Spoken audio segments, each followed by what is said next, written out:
Ya, Assalamualaikum warahmatullahi wabarakatuh. Selamat siang semuanya. Selamat datang kembali di kelas Matematika Diskrit. Minggu ini kita tidak lagi belajar yang definisi, bukan definisi, terminologi kita. Kita ke isomorfisme graf. Jadi kalau minggu kemarin kebanyakan kita berkenalan dengan terminologi istilah-istilah pada graf. Nah, sekarang kita ke isomorfisme graf.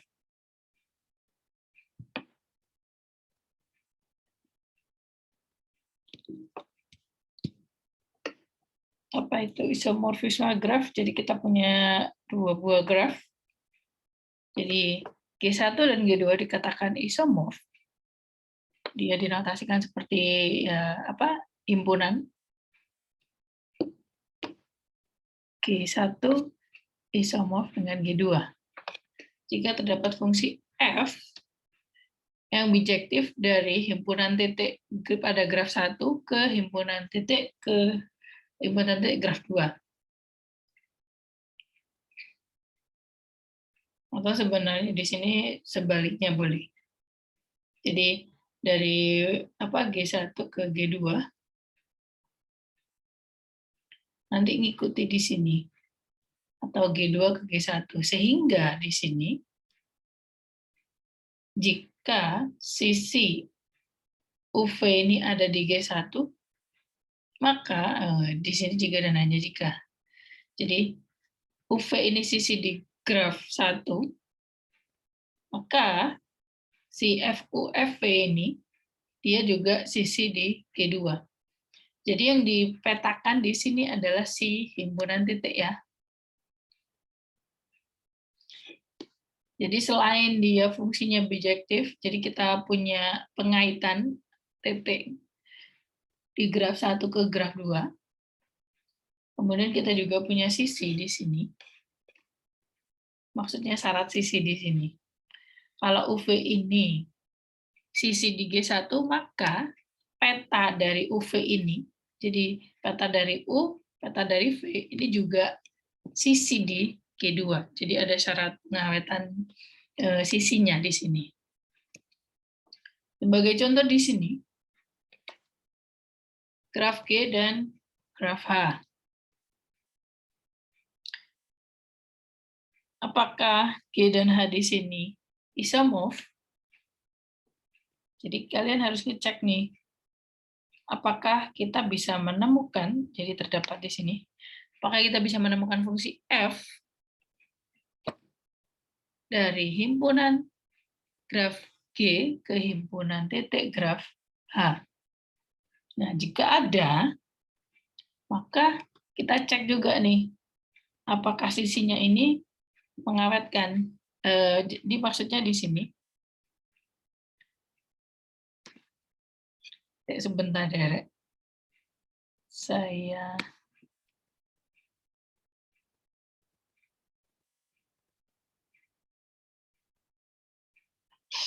Oke, jadi kita punya di sini G-nya, ordernya berapa nih?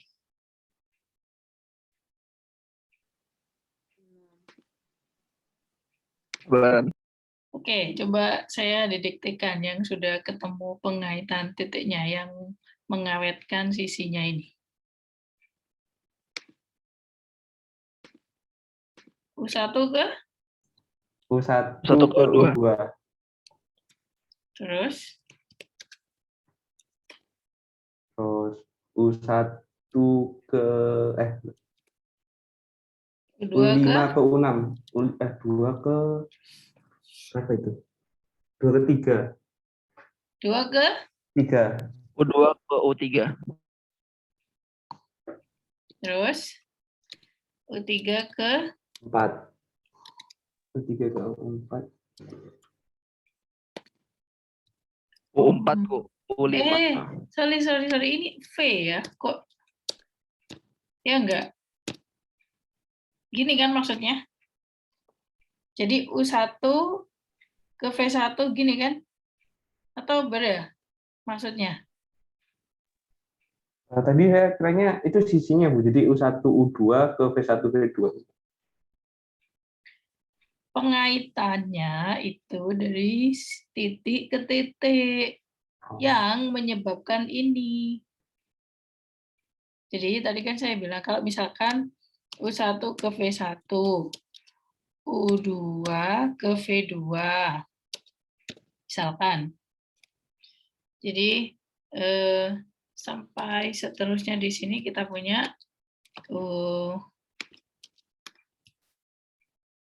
U6 sampai ini dipetakan ke V6.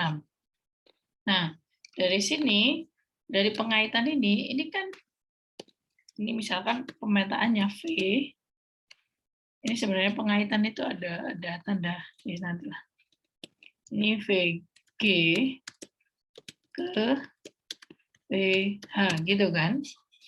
Jadi dari titik G ke titik H yang bagaimana yang menyebabkan ini sisi ini. Kalau dia sisi di G1 maka petanya juga dia sisi di G2 gitu. Sebagai contoh kalau misalkan kita pilih ini, pengaitan ini kan merupakan fungsi bijektif. Tapi apakah dia memenuhi yang ini? Tidak. Kenapa? Karena ketika kita punya sisi mana tadi saya mencontohkan ya? U2 dan V6, gitu kan? U2 dan V6 dia sisi di G. Tetapi peta dari U2 apa tuh? U2 kita punya V2. U6 kita punya petanya V6. Apakah V2 dan V6 sisi di H? Dia tidak. Jadi pengaitan ini salah. Jadi dia tidak menyebabkan G dan H isomorf. Padahal G dan H itu isomorf. Jadi kalian perlu mencari pengaitan yang benar. Jadi yang dikaitkan itu si titiknya, bukan sisinya. Paham enggak? Oh ya, Bang. Saya sudah dapat tuh. Oke, berapa?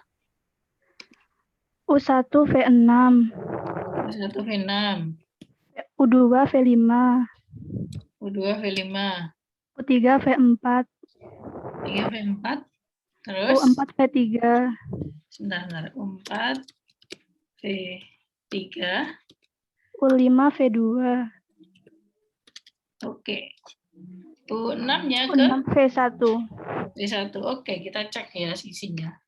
Ini jelas pengaitannya kan bijektif satu-satu dan pada. Oke, U1 ke V6. Jadi kita lihat nih sisinya ada berapa di sini. Ini berukuran berapa? Dia berorder 6, berukuran apa kemarin ukuran pada graf? 7 sisinya, Bu. Banyaknya sisi. Oke, jadi kita punya ukurannya di sini 7. Kita cek nih, ada 7 sisi. Berarti kita cek dulu sisi yang ini. Sisi U1, U2. U1, U2, ada dia sisi di G. Peta dari U1 siapa? V6. Peta dari U2 siapa? V5.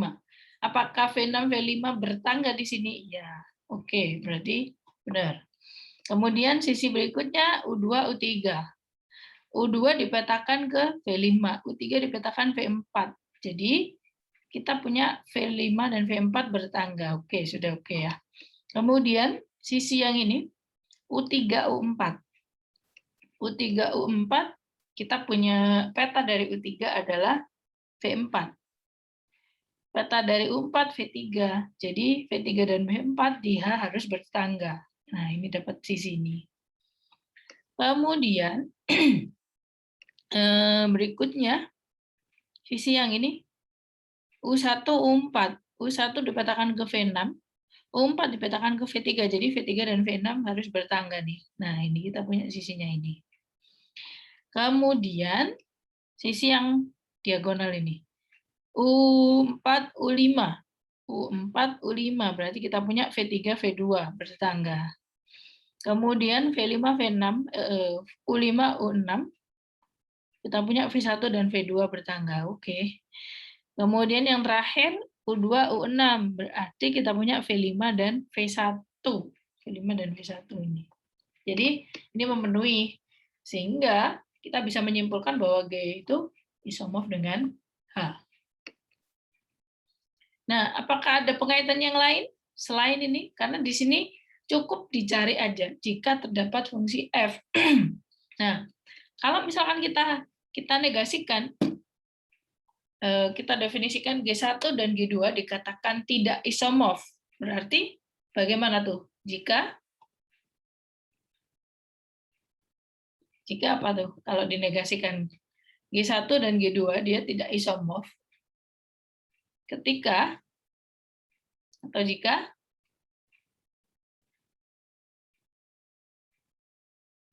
apa deh negasinya?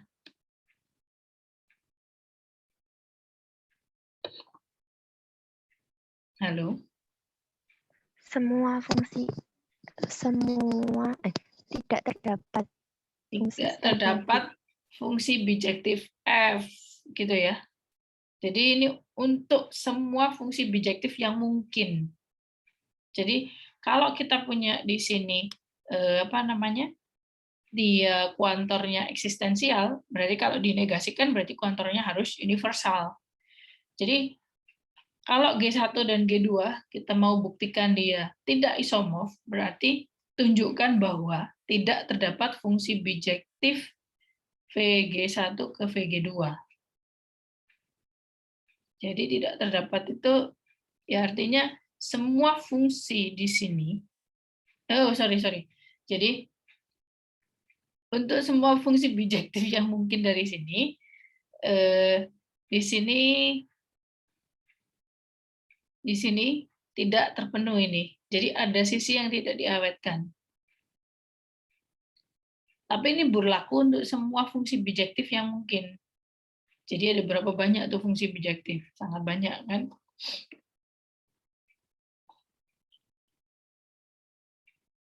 Jadi kalau membuktikan dia tidak isomorf lebih susah. Bisa pakai argumen lain. Sebagai contoh di sini, dan ini salah satu pengaitan tadi demikian sehingga G itu isomorf dengan H ya. Jadi kesimpulan kita G ini isomorf dengan H. Nah, jadi kalau tantangannya di sini, kalian harus mencari pengaitan sedemikian sehingga syarat ini terpenuhi. Nah, kalau misalkan kalian sudah menemukan pengaitannya, tapi tidak memenuhi ini, ya berakibat fatal. Maksudnya fatal gimana? Sebenarnya dia isomorf, tapi karena pengaitan yang kamu ambil tadi salah, maka dia jadinya grafnya ini tidak isomorf, padahal dia isomorf. Jadi harus hati-hati dalam melihat ini.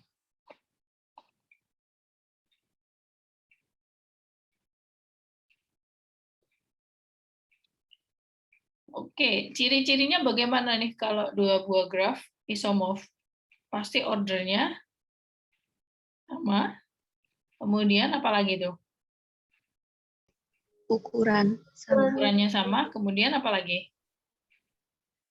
Derajatnya sama. Jadi derajat di sini kita punya ada berapa titik nih yang berderajat 2? 1, 2, 3, 4. Ada 4 titik. Di sini juga sama. 1, 2, 3, 4. Ada berapa titik yang berderajat 3? Ada 2. Jadi dia sama. Jadi kita punya sifat di sini. Oh, sorry. Ini contoh lain. Jadi tadi kan kita sudah menemukan yang temanmu tadi temukan pengaitan itu.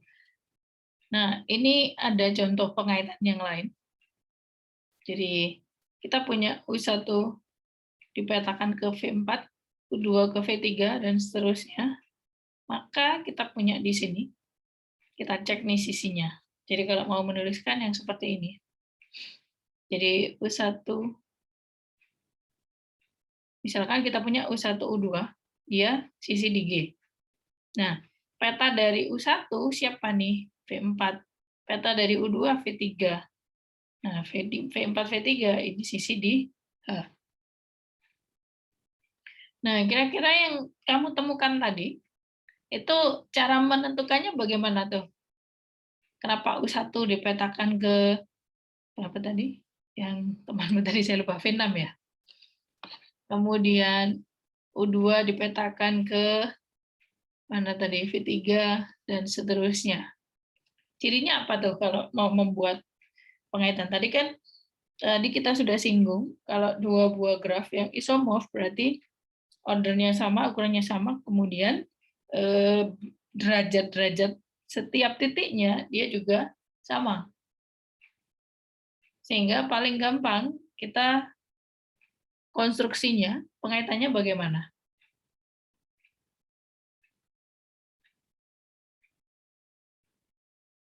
Tadi asal nebak atau bagaimana yang tadi? Yang saya didikte tadi. Itu Bu, cari yang kan itu kelihatan yang U2 itu punya tetangga 3, terus aku cari yang H itu yang punya tetangga 3 siapa gitu Bu. Oke, ya berarti kan dilihat dari derajat titiknya kan? Jadi Iya. kalau di sini U2 dia berderajat 3, ya tidak mungkin dipetakan ke V2 karena V2 di sini berderajat 2. Nah, itu apa tebakan awalnya? Nah, di sini tadi yang barusan kita bahas. Jadi kalau kita punya G1 dan G2 itu isomorf, maka G1 dan G2 berorder sama, berukuran sama, kemudian derajat dari titiknya juga sama. Oke, pertanyaannya, apakah sebaliknya berlaku? Artinya, kalau kita punya 3 graf dengan kriteria ini, apakah G1 dan G2-nya isomorf? Jadi ini kan kita punya implikasi nih. Apakah converse-nya sama, berlaku dia? Jadi, kalau tidak berlaku, cari contoh penyangkalnya. Jadi cari 2 graf yang derajat yang G1 dan G2-nya, jadi kedua graf itu berorder sama, jadi banyaknya titik sama, banyaknya sisi sama, kemudian derajat dari titik-titiknya dia sama, tapi dia tidak isomorf. Jadi tidak ada pengaitan. Jadi tidak ada pengaitan yang mengawetkan sisi-sisinya.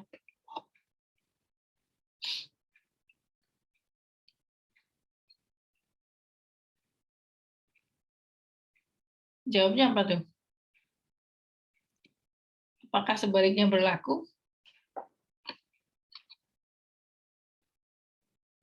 Jawabnya apa?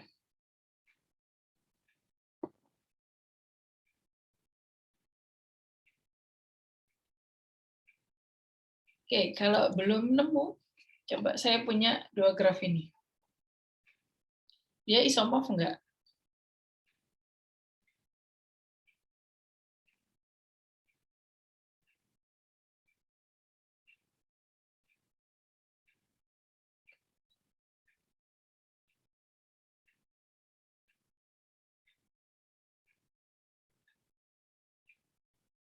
Sepertinya iya. Sepertinya iya. Coba dibuat pemetaannya, pemetaan titik, pengaitan titiknya sedemikian sehingga mengawetkan sisinya.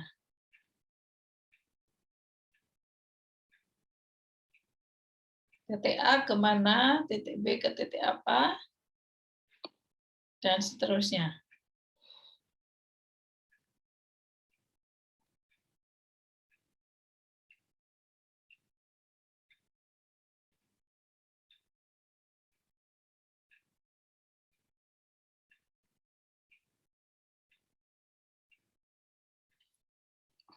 Kalau saya tanya review minggu kemarin, ini graf apa nih? Dia termasuk graf apa? Dia termasuk graf khusus. Graf apa tuh? Apa? Bipartit?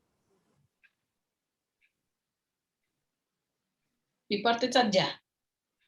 Bipartit lengkap. Bipartit lengkap, K33.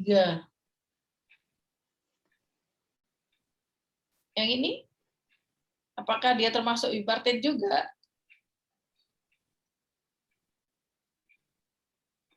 Tidak. Jadi paling gampang bayangkan graf ini, kalau digambar, bisa sama enggak dia? Kalian harus pintar berimajinasi nih. Ini seperti gambar apa? Apakah dia bisa diubah bentuknya seperti ini? Atau sebaliknya, ini apakah bisa diubah bentuknya seperti ini? Kalau iya berarti iya isomorf. Kalau tidak ya berarti tidak isomorf. Sebagai contoh ini tadi, dia isomorf. Kenapa? Ya karena si gambar ini, si graf G bisa digambar seperti graf H. Jadi ini seperti graf yang sama. Hanya saja penampakan gambarnya yang berbeda. Jadi dengan mengganti itu tadi, misalkan U1 ke V1 ke V4 ya. Kemudian U2 ke V3. Terus U3 ke V6. Dan seterusnya. Jadi ini gambar yang sama, hanya beda penampakan aja. Beda presentasi. Nah, kalau yang ini tadi, bagaimana nih? Isomorf nggak dia?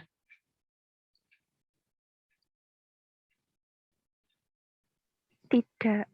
Tidak. Oke. Jawabnya dia tidak isomorf. Jadi ini salah satu contoh penyangkal dari ini tadi. Jadi maksudnya dia tidak bersifat sebaliknya. Jadi kalau kita punya dua buah graf isomorf, pasti kita punya tiga sifat ini. Tapi kalau kita punya dua graf dengan tiga sifat ini, tidak menjamin dia isomorf. Nah, ini contoh penyangkalnya. Jadi kita punya dia kedua graf berorder 6.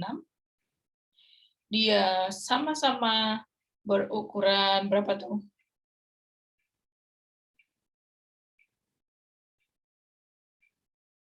Ukurannya berapa nih? 9. 9, oke. Kemudian dia sama-sama graf 3 reguler kan? Setiap titiknya berderajat 3. Jadi kita punya graf 3 reguler. Tapi dia tidak isomorf. Apa penjelasan kalian? Isomorfnya. Tidak isomorfnya. Jadi kalau kalian membuat fungsi bijektif, misalkan A ke B, A ke P, B ke K, C ke L, dan seterusnya, semua kemungkinan fungsi bijektif itu tidak akan mengawetkan sisinya. Dilihat dari mana tuh? Selain ini, coba lihat strukturnya. Jadi kalau yang ini tadi, lihat struktur subgroupnya. Jadi di sini kita punya C4. Di sini juga pasti ada C4. Kemudian di sini kita punya C5, di sini juga pasti ada C5. Gitu. Jadi C5-nya ada berapa, C4-nya ada berapa, jadi semua struktur subgrupnya juga harus sama. Nah, kembali lagi ke sini. Berarti coba lihat ini yang berbeda apa nih?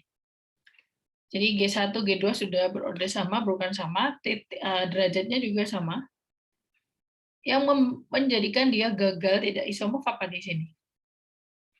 Ada di sini tapi tidak ada di sini. Atau sebaliknya.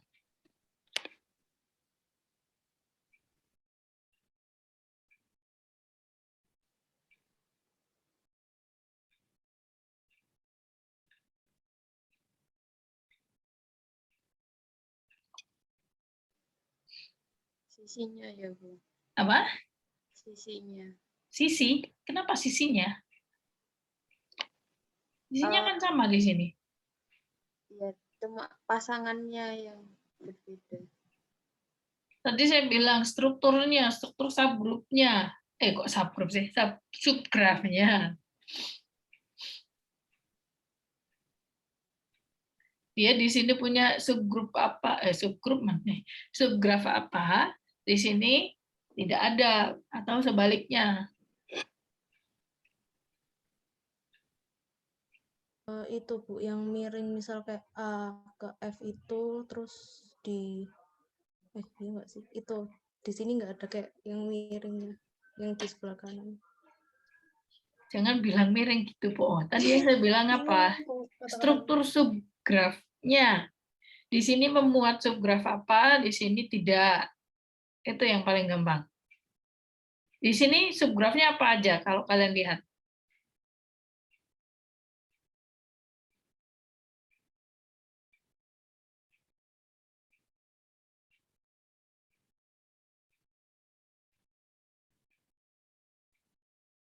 Halo?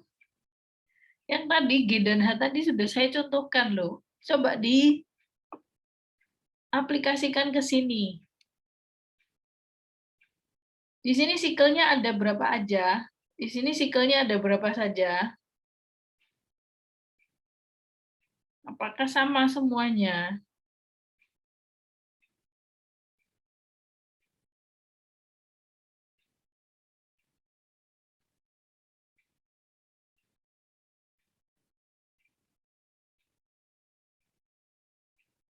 Halo?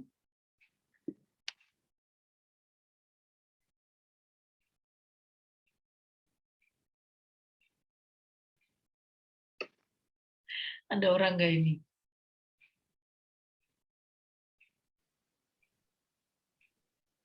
Saya tanya, ini sikel terkecilnya berapa nih?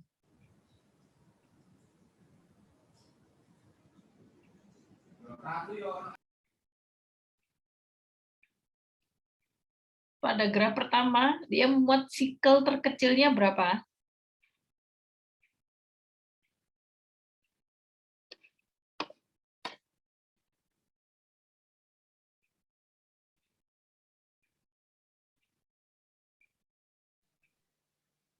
Ada sikelnya tuh Bu, itu yang graf pertama. Apa?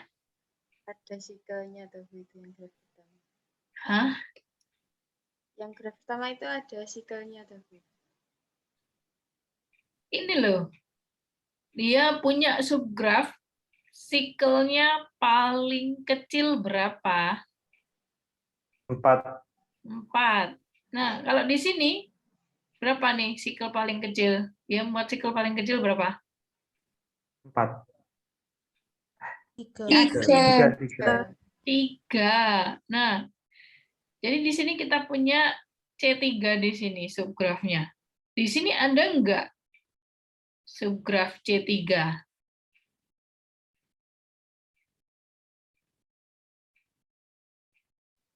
Kalau bingung mencari C3, ya cari aja dari titik ini bisa nggak kita temukan C3?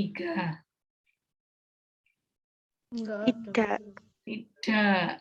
Kenapa susah sekali menjawabnya? Sudah dicontohkan di pertama.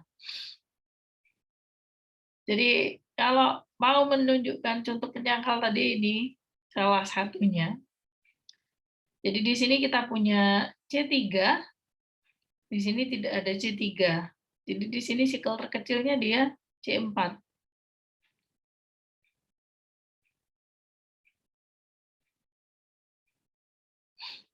Sehingga di sini pasti kita tidak bisa mengkonstruksi atau apa namanya pengaitan tadi antar titiknya sedemikian sehingga mengawetkan sisi-sisinya.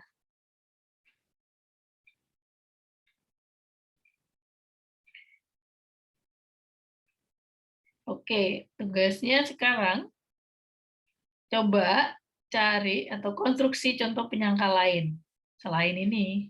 Jadi cari dua graf yang berorder sama, berukuran sama, derajat titiknya sama, akan tetapi si